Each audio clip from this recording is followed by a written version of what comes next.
And Anthony, I want to, it's election day today. I want to go back 4 years to election day 2016. And when you cast a ballot for Donald Trump, what you thought would happen over the next 4 years and how it surprised, disappointed you. And do you think that most of the folks who voted for the president 4 years ago are displeased, I suppose, with the choice that they ended up making, the direction that we went? Well, listen, I can't speak for all those people. He still has ardent support. It could be 30%, 40% support. We'll know more tonight. I think that support is primarily coming from the idea that we're in this major culture war in the United States, and he's sort of the last white man standing to protect their culture. So they put a red hat on and they'll vote for him no matter what. And I think that's a sad part of the thing, because that's a myth born from the media. No one's telling me how to direct my life out here on Long Island anymore than I'm telling people in South and North Dakota how to direct their lives. So that is a false narrative that many people are clinging to in the United States. And hopefully we can figure out ways to dissolve that narrative. But my hopes for him last time was that he was the oldest person to be inaugurated as president. And I thought he would take a transformative position as opposed to what he did. And I can take you guys back to the Wednesday after Election Day, 11:30 in the morning in his office, where we were talking about the win. And he was talking about being very presidential and taking himself off of Twitter and building that executive transition committee, which I was a member of, a proud member of. And we were starting to build out the cabinet and the ideas around the cabinet. But then he immediately regressed back into those bad habits, and he immediately regressed. And then ultimately, when I worked for him for the 11 short days, it became clear to me that he was just talking to himself. He had this one big run-on sentence going. And the most surprising thing to me is, given his achievements in life and the fact that he's ascended to the American presidency, I didn't realize how ridiculously insecure he is. And so when he was talking to experts in order to prove that they didn't know more than him, and this is born from his insecurity, he would reflexively do the opposite of what they wanted, whether it was H.R. McMaster, Jim Mattis, General Kelly. Anything that was said to him, he would do the exact opposite. And so it was no surprise to me when doctors like Birx and Fauci got to him, and Tom Bossert, who he let go in 2018, who was the president's pandemic task force, got to him in early February and said, okay, this is going to be a massive crisis in the United States.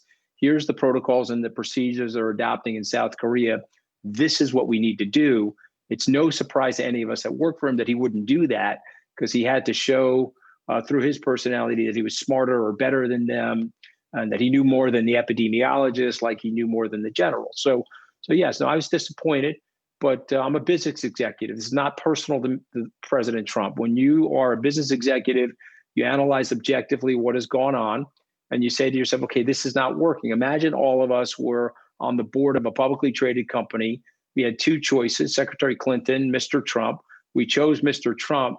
We've now had 4 years of this aberrant behavior, attacking private citizens, bellicosity of rhetoric, all of this stuff. You'd seek his removal. Anthony, you're a wealthy guy. I think it's fair to say your clients are wealthy. Many of your friends are likely wealthy. And we saw last time around, a lot of people vote with what they thought would be in their best financial interests, right? So weighing that now, what are you hearing from your clients? What are you hearing from your friends?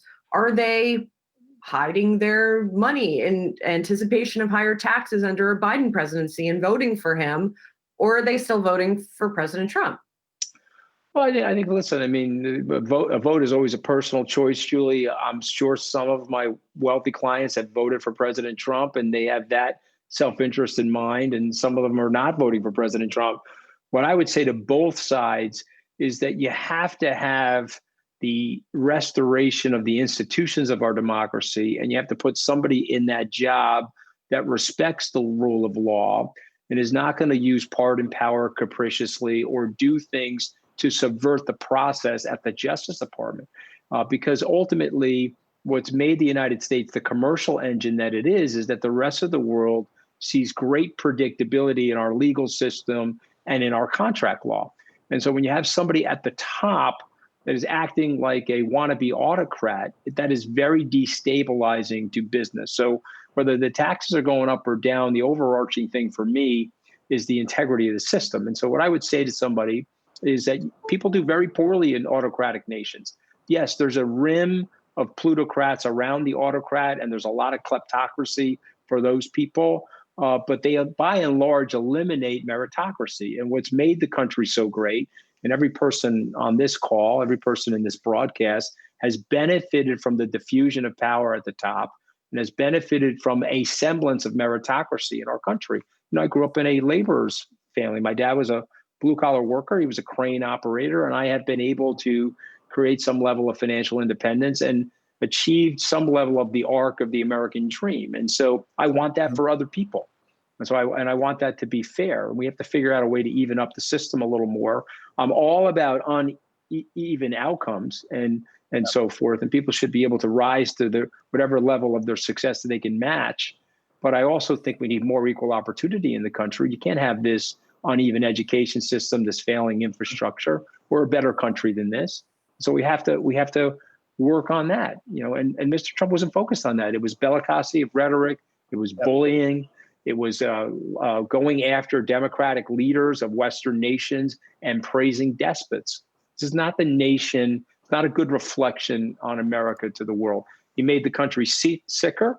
He made it weaker, and he made it poorer. And it's time for him to leave the stage. And we've got to rebuild the country. And so if someone likes his tax rates versus the other, they're not seeing the overall macro picture that somebody like me sees.